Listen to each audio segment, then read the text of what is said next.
మంచిది. ప్రియమైన దేవుని సంగమా, ప్రభువైన యేసుక్రీస్తు ప్రభు వారి యొక్క శ్రేష్టమైన నామములో నా హృదయపూర్వకమైన శుభములు, వందనాలు మీకు తెలియజేస్తున్నాను. దేవుని మహాకృపను బట్టి దేవాది దేవునికి ప్రభువైన యేసుక్రీస్తు నామం పేరట కృతజ్ఞతాస్తుతులు చెల్లిస్తున్నాను. ప్రియులారా, మంచిది. మనం ఒక సుదీర్ఘమైన ఒక అంశాన్ని, ఒక సబ్జెక్ట్ని మనం వింటున్నాం. మన విరోధి కోసం మనం తెలుసుకుంటున్నాం. అది మీరు తెలుసుకుంటున్నారని నేను ఎంతగానో ఆశిస్తున్నాను. మీకు అర్థమవుతుందని కూడా నేను ఎంతగానో విశ్వసిస్తున్నాను. రండి, మరి ఈనాటి భాగాన్ని కూడా మనం ఆలోచించేద్దాం. గడిచిన భాగంలో మనం అపవాది ఆయుష్ ఎంతో మనం చూసాము. అయితే వాడి ఈ ఆయుష్లో వాడు ఎంతో మనుషుల్ని మోసం చేస్తున్నాడు, పడగొడుతున్నాడు. వాడి మోసంలో పడకుండా మనం వాడితో ఎలా యుద్ధం చేయాలి అన్నదాన్ని జాగ్రత్తగా నేర్చుకుందాం, తెలుసుకుందాం. చిన్న ప్రార్థన చేసుకుందాం. తలలు వంచండి, కన్నులు మూయండి. పరిశుద్ధుడా, కన్న తండ్రి, మరొక్కసారి నీ పిల్లల ఎదుట నిలుచుటకు నీ మాటలను కొన్ని తీసుకొచ్చినందుకు, ఈ స్వార్థ భారమును మా మీద మూపిన నైనా మీ బట్టి మీకు స్తోత్రాలు నాయన. మీరు మా ఎదుట ఉంచిన నమ్మకం, మా పైన మీరు ఉంచిన నమ్మకత్వం బట్టి మీకు స్తోత్రాలు. మేము దాన్ని ఎరిగి తెలుసుకుని ఫలించుటకు సహాయం చేయమని, కృప వెంబడి కృప మాకు చూపమని, మహిమా ఘనత ప్రభావాలు పొందమని యేసుక్రీస్తు వారి యొక్క శ్రేష్టమైన నామములో శ్రేష్టమైన సంగతి వింటున్న పిల్లలందరినీ దీవించమని, సంయోజమైన జ్ఞానంతో హృదయాలు తెరవమని, అపవాదిని దూరపరచమని క్రీస్తునామములో అడుగుచున్నాను తండ్రి, ఆమేన్. మంచిది. ప్రియులారా, అపవాదితో యుద్ధం చేయటం ఎలా? అపవాదితో యుద్ధం చేయటం ఎలా? జాగ్రత్తగా ఆలోచన చేద్దాం. అసలు యుద్ధం ఎల్లప్పుడు ప్రారంభమైందో మనకు అర్థమైతే, ఆ యుద్ధానికి అసలు మూలం ఏంటో ఒక్కసారి మనం బైబిల్లోకి వెళ్ళి ఆలోచన చేద్దాం. అపవాదితో యుద్ధం చేయటం ఎలా అన్నది చూద్దాం. ఒకసారి ముందు యుద్ధం గురించి ఎక్కడ దీనికి మూలాలు ఉన్నాయో ఒకసారి వెళ్ళి ఆదికాండం 3వ అధ్యాయం 15వ వచనం. ఇక్కడ దేవుడు అపవాదిని శపిస్తున్నప్పుడు, ఆదాము గారిని హవ్వమ్మ గారిని మోసం చేసినప్పుడు అపవాదితో దేవుడు మాట్లాడుతున్న సందర్భం ఇది. చూద్దాం. 3వ అధ్యాయం 15వ వచనం. మరియు నీకును స్త్రీకిని నీ సంతానమునకు ఆమె సంతానమునకును వైరము కలగజేసేదను. అది నేను తల మీద కొట్టును, నీవు దానిని మడిం మీద కొట్టుదు అని చెప్పాను. దేవుడే యుద్ధమును ఏదేను తోటలో ఆయన ప్రకటించాడు. ఆయన ఎవరికి? సాతానుతో యుద్ధం. నీకు సాతానికి యుద్ధం. నీకంటే ఎవరు? స్త్రీ. ఆమె అంటే అది అన్నది. అక్కడ పైన ఒకటిని చూడండి. అది అంటే ఆయన అంటే స్త్రీ అన్న, ఆమె అన్న, అది అన్న, ఆయన అన్న మనకి ఏం అర్థం అవ్వాలంటే క్రీస్తు సంతానం అని అర్థం అవ్వాలి. ఏమర్థం అవ్వాలి? స్త్రీ సంతానం అంటే యేసుక్రీస్తు ప్రభువు సంతానం అని అర్థం. అందుకే అది అంటే ఆయన అన్నాడు. అది అంటే ఆయన ఎవరు? యేసుక్రీస్తు ప్రభువు వారు. ఆ యేసుక్రీస్తు ప్రభువు సంతానానికి అంటే నేటి క్రైస్తవ్యానికి అపవాదికి యుద్ధం జరుగుతుందని ప్రారంభంలో దేవుడు ప్రకటించాడు. అర్థమైంది కదా? అంటే యుద్ధం ప్రకటించిన ఆయన, ఆ ప్రకటించిన యుద్ధాన్ని ఎవరు చేయాలి అంటే మనము చేయాలి. ఎందుకు మనము చేయాలంటే మనమే స్త్రీ సంతానము గనుక, మనల్నే మోసం చేస్తున్నాడు గనక, మనల్నే పడగొడుతున్నాడు గనక వాడు ఏం చేస్తాడంట? నువ్వు మడిమెను కరుస్తావు. ఏం చేస్తావు? మడిమెను కరుస్తావు. మడిమెను కరవటం అంటే అర్థం ఏంటి? మడిమెను కరవటం అంటే మార్గములు తప్పిస్తాడు వాడు. ఏం చేస్తాడు అంటే సరి అయిన మార్గం, సత్య మార్గం, వాడు ఏం చేస్తాడంటే వంకరి మార్గం తీసుకెళ్తాడు. తిన్నని మార్గాన్ని వంకర మార్గం నడిపిస్తాడు.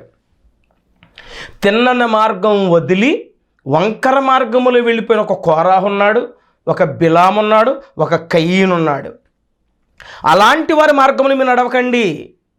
అదే సింపుల్గా మోసం చేశాడు. ఒక ఏషావుని మోసం చేశాడు. ఇలా అనేకుని మోసం చేసుకుంటూ వస్తున్నాడు. మడిమెను కరుస్తున్నామంటే అర్థం ఏంటి అంటే వాడు మార్గములు తప్పిస్తాడు. వాడు ఎవరి మార్గాలు? మనం వెళుతున్న సరైన మార్గంలో వెళుతూ ఉంటాం, వాడు చాలా టాక్టిక్స్గా తప్పిస్తాడు. అదే సులువుగా చిక్కులు పెట్టు భారం పాపం, సులువుగా చిక్కులు పెట్టు పాపం అంట. మనమేం చేస్తామంట? వాడి తల మీద కొడతామంట. తల మీద కొట్టడం అంటే అర్థం ఏంటి? తల అనగా ఆలోచనలు. ఈ ఆలోచన పసిగట్టి దీన్ని చితక్కొట్టాలి. మన తలంపుల్లో వచ్చిన ఆలోచనలు వాడు అనేకవి కల్పిస్తాడు దేవునికి విరోధమైనవి. అవన్నీ మనము వాటిని బ్రేక్ చేయగలగాలి. ఇది దేవుని కోరిక, దేవుని సంకల్పం, దేవుని ఆశ. అదే రోమీయులకు రాసిన పత్రిక చూడండి, ఒక చక్కని మాట ఉంటుంది. 16వ అధ్యాయము, రోమీయులకు రాసిన పత్రిక 16వ అధ్యాయము 20వ వచనం. సమాధానకర్తయగు దేవుడు సాతానును మీ కాళ్ళ క్రింద శీఘ్రముగా చితక త్రొక్కించును. ఇది దేవుని ఇష్టం. వాడిని జయించటం దేవునికి ఇష్టం. వాడి ఆలోచనలు పసిగట్టి వాటిని జయించటం ఇష్టం దేవునికి. అలాగ వాడు పాడు చేస్తాడని దేవుడు ఆదాము గారిని పడేసిన తర్వాత మరలా ఆదాము గారు హవ్వమ్మ గారు తమ తప్పును తెలుసుకుని మరలా వారు మారు మనసు పొందిన తర్వాత మరలా దేవుడు ఆయన్ని ప్రవక్తగా వాడుకున్నాడు. చెప్పించాడక అంటే వాడి బారిన పడకూడదు, వాడి మోసాన పడకూడదని ఆదాము మొదలుకొని 7వ వాడైన హనోకు వరకు కూడా ప్రకటించిన వారు ఎవరంటే ప్రవక్తలు. ఎవరు ప్రకటించారంటే దేవుని చేత ప్రకటింపబడ్డారు. దేవుడు చెప్పిన మాటలు వాళ్ళు ప్రకటించారు ఆనాటి ప్రజలకు. వాడు చేస్తున్న మోసాలు, వాడు చేస్తున్న దగాలు, వాడు ఎలా పడగొడతాడో, వాడు తంత్రాలు ఏంటి, ఎలా మార్గంలో తప్పిస్తాడో చెబుతా వచ్చాడండి, చెప్పించుకొచ్చాడండి దేవుడు. అంటే మీరు ఇలాగా మీకు ఒక యుద్ధం ఉంది, మీరు జాగ్రత్త కలిగి ఉండాలి. తర్వాత మెస్సీ వస్తారు, యేసుక్రీస్తు వస్తారని, యేసుక్రీస్తు వారు ఈ లోకానికి వస్తాడని ఆయన చెప్పించుకుంటూ వచ్చారండి వాళ్ళు. అదే యోధాపత్రిక 14:15 చదువు ఒకసారి. యోధాపత్రిక 14:15 వచ్చారు. జాగ్రత్తగా వినాలి వాక్యం, మనకి ఇట్టే అర్థమైపోయేది కాదు, కొంచెం ఆలోచన చేయాలి. యోధాపత్రిక 14:15 వచనాలు. ఆదాము మొదలుకొని 7వ వాడైన హనోకు కూడా వీరిని గూర్చి ప్రవచించి ఇట్ల నేను ఎవరి గురించి చూడండి, కింద ఇంకో మాట ఉంటుంది 15 వచ్చి కలిపడం చూడండి, 2 కూడా. ఇదిగో అందరికీ తీర్పు తీర్చుటకును వారిలో భక్తిహీనులందరూ భక్తిహీనముగా చేసిన వారి భక్తిహీన క్రియలన్నింటిని గూర్చి, భక్తిహీనులైన పాపులు తమకు విరోధముగా చెప్పిన కఠినమైన మాటలన్నింటిని గూర్చి వారిని ఒప్పించుటకును ప్రభు వేవేల పరిశుద్ధుల పరివారంతో వచ్చెను. అంటే తప్పకుండా మొదటి రాకడ జరుగుతుంది అని హనోకు వరకు కూడా ఆదాము మొదలు కూడా అందరూ కూడా చెప్పడం జరిగింది. ఆయన వస్తాడని, యుద్ధం జరుగుతుంది, జాగ్రత్త పడిన వాడి తంత్రాలలో పడిపోకుండా చెప్పుకుంటానే వచ్చారు. యేసుక్రీస్తు ప్రభువు వారి గురించి చెప్పుకుంటూ వచ్చారు. తర్వాత అప్పటి కాలంలో ఉన్న వారిని జాగ్రత్త పరుస్తూ కూడా వచ్చారు. అంటే దేవుడు ఎంతగా చెప్పించిన ఎవరు వినలేదండి. పాపం చేయకండి, అపవాదంతో పడకండి అని ఎంత చెప్పినా ఎవరు వినలేదండి. చూడండి, ఆదికాండం 6వ అధ్యాయం 1-3 వచనాలు. నరులు భూమి మీద విస్తరింపనారంభించిన తరువాత కుమారులు వారికి పుట్టినప్పుడు దేవుని కుమారులు కుమార్తెలు చక్కని వారిని చూసి వారందరితో తమకు వయసు వచ్చిన స్త్రీల వివాహం చేసుకుని అప్పుడు యెహోవా నా ఆత్మ నరులతో ఎల్లప్పుడు వాదించదు, వారు తమ అక్రమ విషయంలో నరమాతృలై ఉన్నారు, అయినను వారి దినములు 120 ఏండ్లగును చెప్పేశాడండి. అంటే దేవునికి అయిష్టత వచ్చేసింది వీళ్ళ మీద. ఇంకా చెప్పించాడు పాపం చేయకండి రా, జాగ్రత్త అని ఎంత చెప్పించాడు వినలేదండి. ఇక అన్నాడు, నా ఆత్మ ఇక ఎల్లప్పుడూ వాదించదు. ఒక్క నోవహు గారు ఒక్కడే విన్నాడండి. అంటే వీళ్ళు దేవునికి చాలా బాధ కలిగించారు. గొప్పవాళ్ళ పాపములో గొప్పవాళ్ళు అయిపోయారు, గోల్డ్ మెడల్ సంపాదించారంట, అంత గొప్పవాళ్ళు అయిపోయారంట పాపములో. అలాంటి దుర్మార్గం పెట్టిరేగిపోయిన కాలంలో దేవుడు ఎంత చెప్పినా వాళ్ళు వినలేదు. అదే నా ఆత్మ వాదించడం అర్థం అదే, ఎంత చెప్పినా వినలేదండి. ఎవరు చెప్పారనుకుంటున్నారు? యేసుక్రీస్తు ప్రభువారే ఆత్మరూపిగా చెప్పాడంట, అయినా వినలేదంట. అది ఆ మాట పేతురుగా చెప్తాడు. పేతురుగా రాసిన మొదటి పత్రిక 3వ అధ్యాయం, పేతురుగా రాసిన మొదటి పత్రిక 3వ అధ్యాయము 19-20 వచనాలు చూద్దాం. దేవుని దీర్ఘశాంతం ఇంకా కనిపెట్టుచున్నప్పుడు ఎందుకు మారతారని తగ్గించుకున్నాడంట, ఆయన కోపం తగ్గించుకున్నాడంట. పూర్వము నోవహు దినములలో వాడ సిద్ధపరచుచుండగా అవిధేలిన వారి యొద్దకు, అనగా చెరలో ఉన్న ఆత్మల యొద్దకైన ఆత్మరూపిగానే వెళ్ళి వారికి ప్రకటించెను. ఆయన ఆత్మరూపికి వెళ్ళి ఆ వాడలో కొందరనగా 8 మంది నీటి ద్వారా బాప్తిస్మము పొందెను. ఏంటి ఆత్మరూపిగా? ఎవరు అంటే యేసుక్రీస్తు ప్రభువారే ఆత్మరూపిగా వెళ్ళిన వాళ్ళు అసలు వినలేదంటండి మాట. ఇప్పటి వరకు వెళ్ళి తెలుసండి, వాళ్ళు కొట్టుకుపోయే వరకు వెళ్ళలేదంట. ఏమని? కొట్టుకుపోయే వరకు వినలేదంట. నమ్మట్లేదు, ఇదేంటి ఇలా కొట్టుకుపోతున్నాం కూడా తప్ప మార్పు రావట్లేదంట వాళ్ళకి. అంటే నోవహు గారు వాడ తయారు చేస్తున్నప్పుడు రమారమి అన్ని సంవత్సరాలు చెప్పినా సరే ఒక్కడ కూడా వినలేదంట. జలప్రలయం వచ్చేస్తుంది, వెళ్ళిపోతున్నారు, కొట్టుకుపోతున్నారు, అయినా వాళ్ళకి అర్థం అవ్వట్లేదంట. చూడండి అన్నమాట, మత్తయి సువార్త 24వ అధ్యాయము, 37 నుంచి. నోవహు దినములలో ఎలాగుండునో మనుష్య కుమారుని రాకడియు అలాగే ఉండును. జలప్రలయమునకు ముందటి దినములలో నోవహు ఓడలోనికి వెళ్ళిన దినము వరకు వారు తినుచు త్రాగుచు పెళ్లి పెళ్లికిచ్చుచుండిరి. జలప్రలయము వచ్చి అందరినీ కొట్టుకొని పోవు వరకు ఎరుగక పోయిరి. అలాగుననే మనుష్య కుమారు రాకడ కూడా ఉంటుందంట. అంటే ఎంతమంది చచ్చిపోతున్నా ఇప్పుడు కూడా నాకు అర్థం అవ్వట్లేదు, అప్పుడు కొట్టుకుపోతున్నా అర్థం అవ్వట్లేదంట. అప్పుడు ఎలాగుందో ఇప్పుడు అలాగే ఉంది. ఎంత దారుణం అండి! భయంకరమైన మరణాలు జరుగుతున్నాయండి, అయినా మార్పు చెందమే. యవ్వన బలమంతా పోతుందండి సమాజంలో. యవ్వనస్తులు ఉంటాలేదండి ఇళ్లలో, యవ్వనస్తులు మింగేస్తుందండి అపవాది, అనేకుల్ని మింగేస్తుంది. మోసం ఒక త్రాగుని అలవాటు చేసింది, ఒక డ్రగ్స్ని అలవాటు చేసింది, ఒక వ్యభిచారాన్ని అలవాటు చేసింది, ఒక జీవితాన్ని ఒక డబ్బు ఎరవేసింది. ఎవరికి ఏది చేయాలో అలా చేసింది, మోసం చేసి మరణానికి అప్పచెబుతుంది. వాడు ఉచ్చుల్లో పడుతున్న మనం బయటికి రావాలంటే దేవుడు చెప్పిన మాట మనం వినాలి. ఆయన ఇంకా ఇసుకు చెందేశాడండి ఆనాటి ప్రజల నిమిత్తము. ఆనాడు ఎలాగున్నారో ఈనాడు కూడా అలాగే ఉన్నారండి. అందుకే ఆత్మ వాదిస్తున్నాడు. ఆత్మ పరితాపం. ఆత్మ వాదిస్తున్నప్పటికీ కూడా అసలు వాడు ఒక్కడ కూడా మారలేదు. మారండ్రా జలప్రలయం వస్తుంది నమ్మట్లేదు. ఈరోజు పరిశుద్ధాత్ముడు అలాగే వాదించడం అర్థం ఏంటి? దేవుని వాక్యాన్ని గంటపదంగా చెప్పేస్తున్నాడు అనేక మంది సేవకుల చేత, మారండి, మార్పు చెందండి అని. కానీ ఒక్కరు కూడా, ఎంతమంది యవనస్తులు పాడైపోతున్నారండి, ఎంతమంది యవనస్తులు పాడైపోతున్నారు. చెప్పాలి, దేవుని వాక్యం. అజ్ఞానంగా మాట్లాడుతున్న నోరు మూయించట దేవుని చిత్తం, అది దేవుని ఇష్టం.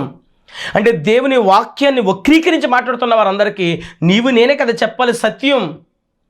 బుద్ధి చెప్పడం అంటే ఏంటి? ఇల్లు నోటి మీద కొట్టాలనా? కాదు, సత్యాన్ని చెప్పాలయ్యా సమాజానికి. అదే కదా చెబుతున్నాడు అక్కడ. అజ్ఞానంగా మాట్లాడేవారు నోరు మూయించండి, సత్యం చెప్పి మూయించాలి. వాడు అసత్యం చెబుతుంటే, అసత్యానికి దారులు తీస్తుంటే నువ్వు అసత్యమైన దారులు మూసి సత్యమైన దారులు వేయాలి. ఒక క్రైస్తవుడికి నీ బాధ్యత, నా బాధ్యత అది. ఆ పని గురించి పరిశుద్ధాత్మ నీతో నాతో మాట్లాడుతున్నాడు ఆయన. పరితాపం పట్టలేండి పరిశుద్ధాత్మ ఉంటే మనలో పరిశుద్ధాత్మ ఉంటే పరితాపం పట్టలేం. పరిశుద్ధాత్మ మనం ఎదురుస్తుంటే ఎవడు ఎదురు కూడా చెప్పలేడంట. ఎవరు ఎదిరించలేకపోయారంట. లూకా సువార్త 6వ అధ్యాయము 46వ వచనం చూడవచ్చు అక్కడ మాట. లూకా సువార్త 6వ అధ్యాయం 46వ వచనం. నన్ను పిలుచుట ఎందుకు? నా యొద్దకు వచ్చి నా మాటలు విని వాడి చెప్పులు ప్రతి వాడును వదిలి ఎవని పోలియునో మీకు తెలియజేతును. అంటే ఆయన మాటలు చెబుతున్నప్పుడు, అంటే ఎవరిలో అయితే పరిశుద్ధాత్ముడు ఉన్నాడో, ఎవరిలో అయితే పరిశుద్ధాత్ముడు నిలవై ఉన్నాడో, ఆ పరిశుద్ధాత్ముడు ఉంటే అసత్యం ఎవరైనా చెబుతుంటే తట్టుకోలేం. ప్రభు నేను పిలవటం ఉపయోగం ఉంది. నేను చెప్పిన పని చెయ్యాలి కదా. అపోస్తలుల కార్యాల గ్రంథం 6వ అధ్యాయము 8వ వచనం చూడండి ఒకసారి. స్టెఫను కృపతోను బలముతో నిండిన వాడే ప్రజల మధ్య మహత్కార్యములు గొప్ప సూచక్రియలను చేయుచుండెను. అప్పుడు లెబెర్తీయులనబడిన సమాజములోను, కురేనీయుల సమాజంలోను, అలెగ్జాండర్ సమాజంలోను, కిలికియా నుండి, ఆసియా నుండి వచ్చిన వారిలోను కొందరు వచ్చి స్టెఫనుతో తర్కించిరి. తర్కం వేరు, వితర్కం వేరు. వితర్కాలు వద్దు, తర్కం చేయి. వాదన వేరు, వితండవాదం వేరు. వాదన అది హేతుబద్ధంగా ఉండాలి, న్యాయబద్ధంగా ఉండాలి. అదేనా? వాదించాలి. దేనితో వాదించాలి? వాక్యంతో. గుడ్డిగా వాదించకూడదు, నోటికి ఎంత వస్తే అంత మాట్లాడకూడదు. అలా వాదించుకో, వాక్యానుసారంగా వాదించు. వినలేదనుకో, ఇక ఈ వాదన ఇంకా వితర్కానికి వెళ్ళిపోతుంది. ఈ తర్కం ఇంకా వితర్కాన్ని వదిలే, అంత దూరం తీసుకెళ్ళకు. 1కి 3 సార్లు చెప్పు, విన్నాడా సరే, లేకపోతే వదిలిపెట్టి. అదే. కానీ ఇక్కడ నీకు పరిశుద్ధాత్ముడు మనలో ఉంటే చూడండి ఏమన్నాడు అక్కడ. తాను మాటల యందు అతడు అగ్గపరిచిన జ్ఞానముందు అతన్ని, ఎవరిని? స్టెఫను గారిని ప్రేరేపించిన ఆత్మను వారు ఎదిరింపలేకపోయిరి. అంటే మనలో పరిశుద్ధాత్ముడు ఉంటే మనం చెబుతున్న వాక్యానికి ఒకడు కాదని ఎదురాడి కాదనకూడదు. అలాగే ఎవరు కూడా ఎదురాడి కాదని ఎదురాడక ఉండాలి. అటువంటి వీలు లేని వాక్య జ్ఞానాన్ని మనకి ఇచ్చాడు ఆయన. అటువంటి వీలు లేని వాక్య జ్ఞానం ద్వారా మనం మాట్లాడుతున్న ప్రియమైన దేవుని సంగమా. అలాగా పరిశుద్ధాత్మను పొందుకుని వాదిస్తే ఒక్కరు కూడా మనకి ఎదురు చెప్పలేరు. వాక్యం విన్నారా, నేర్చుకున్నారా, మారుమనసు పొందారా, రక్షణ పొందారా, వెళ్ళిపోవాలి. కాదని కాదనుటకు వీలు లేని వాక్య జ్ఞానాన్ని మీకు ఇచ్చాను, వీళ్ళ జ్ఞానంతో బోధించండి. లూకా సువార్త 21వ అధ్యాయం 15వ వచనం. కాదని ఎవరు ఎదురాడకూడదు. అటువంటి గొప్ప జ్ఞానం మనకి ఇచ్చాడండి, గొప్ప జ్ఞానం. పరిశుద్ధులు మనం ఈ లోకానికి తీర్పు తీర్చాలి. తీర్పు తీర్చమంటే అర్థం ఏంటి? వాక్యం చెప్పడమే తీర్పు చెప్పడం అంటే అర్థం వాక్యాన్ని బోధించటమే, వాక్యాన్ని ప్రకటించడమే తీర్పు తీర్చడం. ఆనాడు ప్రజలు వినలేదు, వినాశనం వచ్చింది. ఈనాడు ప్రజలు వినకపోతే వినాశనమే తప్పదు. ప్రియమైన దేవుని సంగమా, ఏం మాటలు వినాలి? అపవాది చేస్తున్న మోసం, అపవాది చేస్తున్న తంత్రాలు, వాడు చేస్తున్న మోసాలన్నీ కూడా బట్టబెలిజే చెప్పాలి వాక్యం.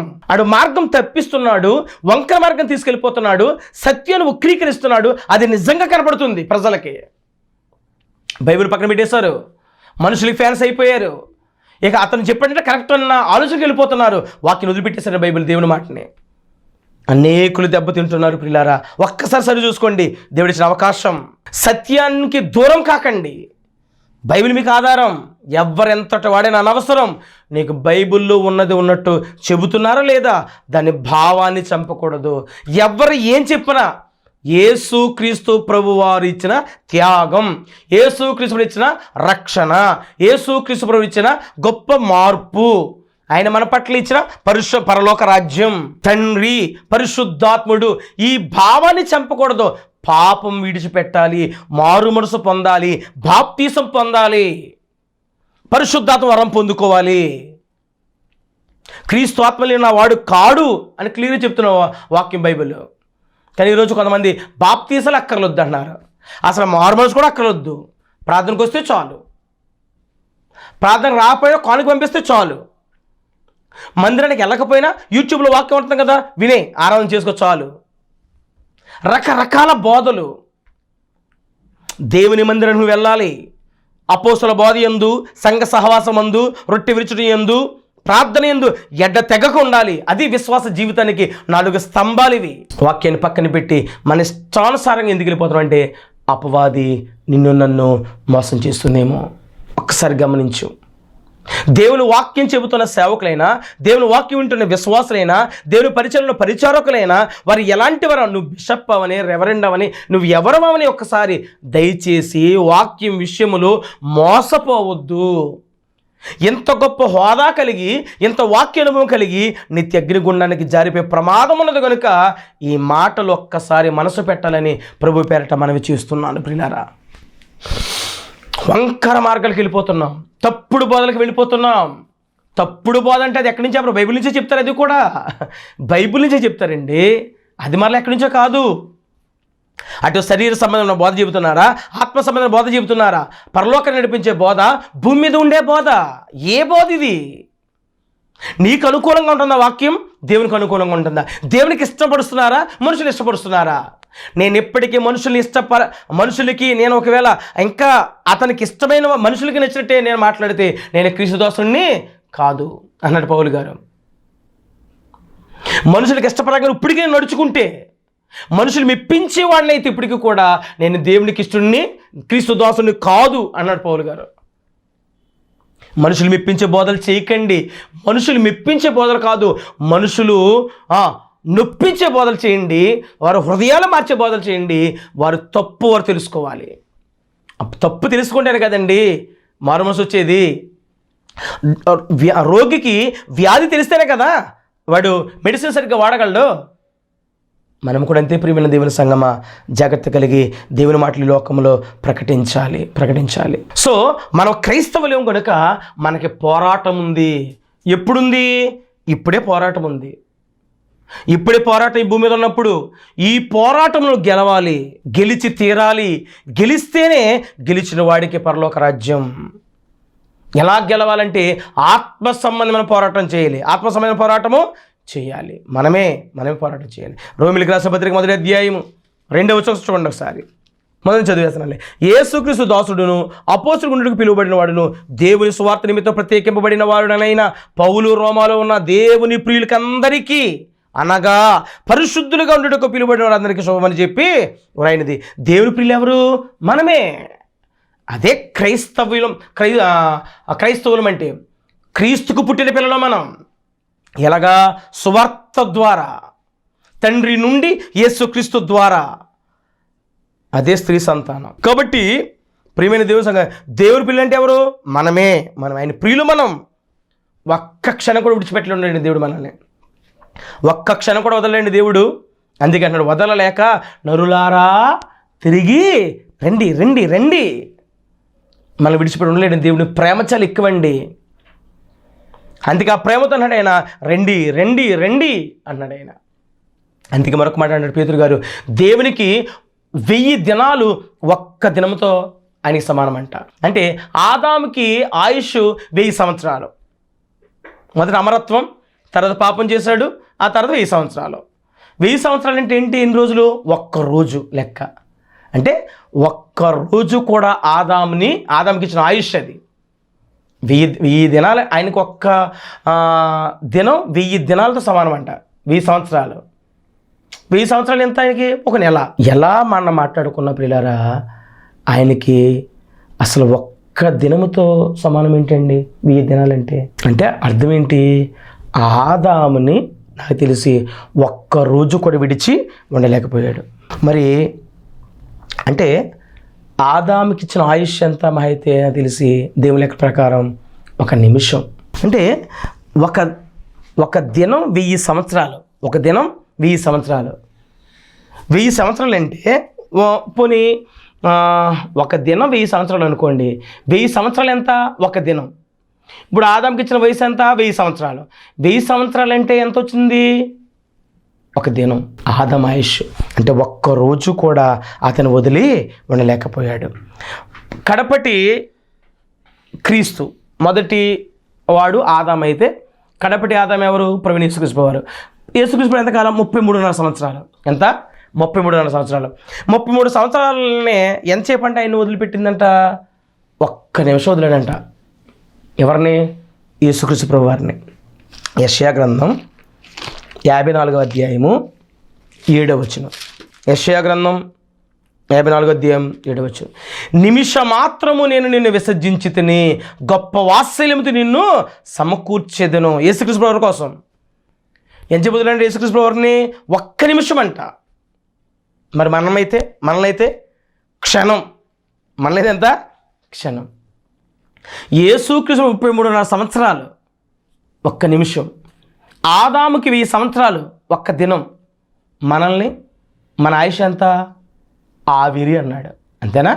ఆవిరి అంటే యేసుక్రీస్తు ఒక్క నిమిషం వదిలితే మనల్ని క్షణం కూడా వదిలి ఉండలేడండి తండ్రి. అంత గొప్ప తండ్రిని మనం చేర్చుకున్నాం, మనం చేరి వచ్చి ఉన్నాం. ఎంత ధన్యులు మనం.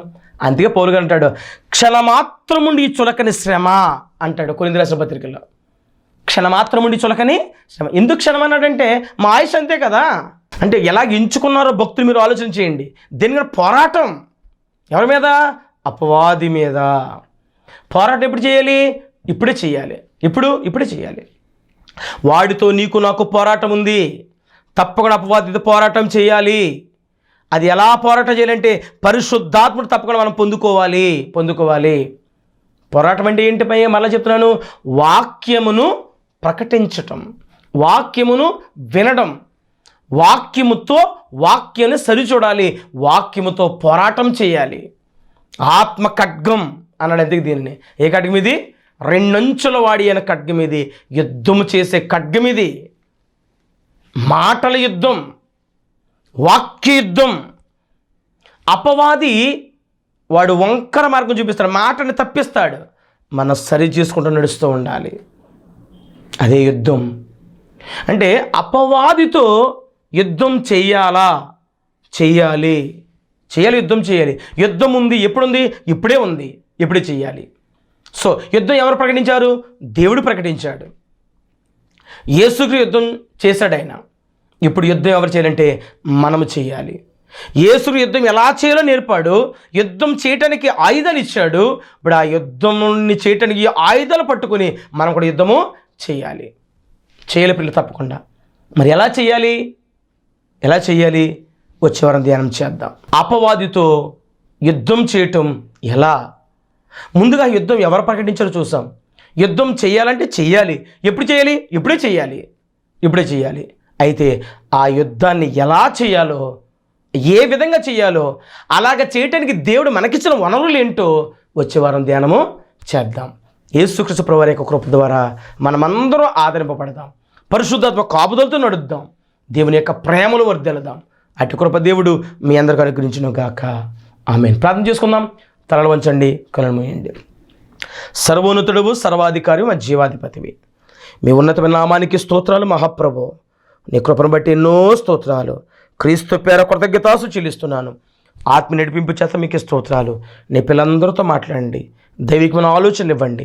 దైవికమైన శ్రద్ధ కలిగి చెబుతున్న ప్రతి మాట పట్టుకొని నేను ఆ తప్పులు వెతకడం కాకుండా నీతి కలిగి ఉండకుండా, స్వనీతి కలిగి ఉండకుండా మార్పు చెంది శంకర్ లాంటి మనుషులు ఇచ్చి మా మనసు అట్టి విధంగా సిద్ధపాటు చేసి పరలోకరాజ్యాన్ని వేగిరిపడి వచ్చుటకు కృపనిమ్మని సహాయం చేయమని, ఏ పిల్లలైతే వాక్యం విని ప్రార్థనలు ఏకీవించారో ప్రతి బిడ్డని దీవించి ఆస్వాదించమని, ఆత్మ సమయం వరం ప్రతి ఒక్కరికి తెచ్చమని, పరసమయం ఆశీర్వాదాలు నింపమని, భూమి మీద ఉన్న ప్రతి అవసరత అక్కలు తీర్చి దేవుని ఐశ్వర్యము క్రీస్తు మహిమలో ప్రతి అవసరత తీర్చమని, యేసుక్రీస్తు వరకు శ్రేష్టమైన దివ్యమైన నామములో అతి వినంగా అడిగి బ్రతిమని వేడుకుంటున్నాను పరమ తండ్రి. ఆమేన్. తండ్రిని దేవుని ప్రేమ, కుమారుడిని యేసుక్రీస్తు కృప, పరిశుద్ధాత్మక నేను సహవాస సమాధానం ఇప్పుడు ఎల్లప్పుడు సదాకాలం సకల పరిశుద్ధులకు మనకు తోడుగును గాక. ఆమేన్. అందరికీ వందనాలు. సమాధానంగా ఉండండి.